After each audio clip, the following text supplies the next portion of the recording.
कैसे हो मेरे दोस्तों। आज की स्टोरी एक इंजीनियर की है जिन्होंने अपना रात दिन लगाकर एक इंजन के पिस्टन का ऐसा डिजाइन तैयार किया था कि वह पिस्टन इंजन की कार्यक्षमता बढ़ाने वाला था।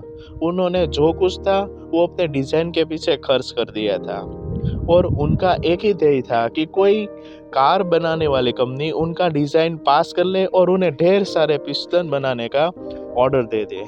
यह इंजीनियर थे जापान के सोइचिरो। वो अपना यह डिजाइन लेकर वहां की सबसे बड़ी कार बनाने वाले कंपनी टोयोटा के पास गए। सोइचिरो जब टोयोटा कंपनी के इंजीनियर के पास पहुंचे और अपना डिजाइन उनके सामने रखा तो टोयोटा कंपनी के इंजीनियरों ने उनका डिजाइन देखे बिना ही रिजेक्ट कर दिया और उनको वहां से जाने के लिए बोल दिया। फिर भी सोइचिरो ने हार नहीं मानी और बार बार लगातार वह टोयोटा कंपनी के संपर्क में रहे। एक दिन वह सफल हो गए उनके टॉप मैनेजमेंट को मिलने के लिए और कंपनी के टॉप मैनेजमेंट के सामने उन्होंने अपना पिस्टन का डिज़ाइन रखा और टॉप मैनेजमेंट ने काफ़ी देर तक उनके डिज़ाइन का स्टडी किया और बाद में उनके डिज़ाइन को कंफर्म किया और उन्हें पिस्टन बनाने का ऑर्डर दे दिया। जब उन्हें ऑर्डर मिला तो मानो कि उनको अपना सपना साकार होते नजर आया। वो बहुत ही खुश हुए। उनके पास जो कुछ बची कुची संपत्ति थी उन्होंने उस संपत्ति को इस पिस्टन बनाने वाली कंपनी को खड़ी करने में, फैक्ट्री को बनाने में लगा दिया और उन्होंने फैक्ट्री बनाकर पिस्टन का प्रोडक्शन शुरू ही करने वाले थे। तभी जापान में एक भयंकर भूकंप आया और उनकी फैक्ट्री उसमें तबाह हो गई। फिर भी उन्होंने हार नहीं मानी। उन्होंने अपने दोस्तों, रिश्तेदारों से मदद मांगी और उनसे मिले हुए पैसों से उन्होंने दूसरी बार ये पिस्टन बनाने की फैक्ट्री खड़ी की और वह तो काफ़ी खुश थे, लेकिन उनका नसीब कुछ और ही गुल खिलाना चाहता था।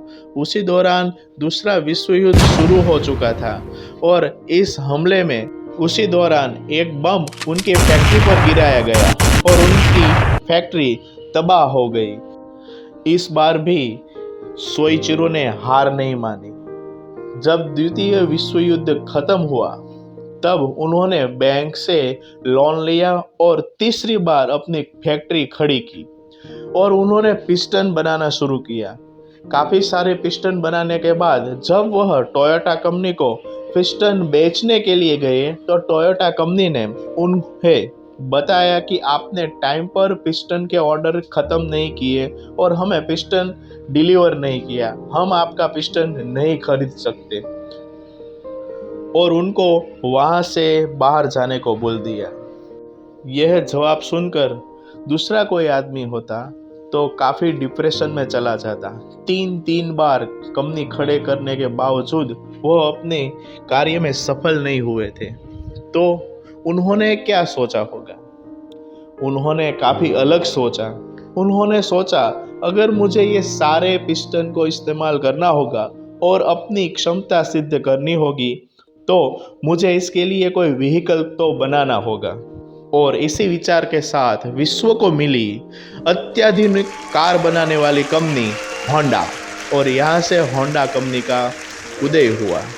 दोस्तों, इससे हमें समझ मिलती है कि निष्फलता हर एक के जीवन में आ सकती है, लेकिन जो निष्फलता से डरने के बजाय निष्फलता को डराए तो तभी उसे सफलता की वरमाला मिलती है।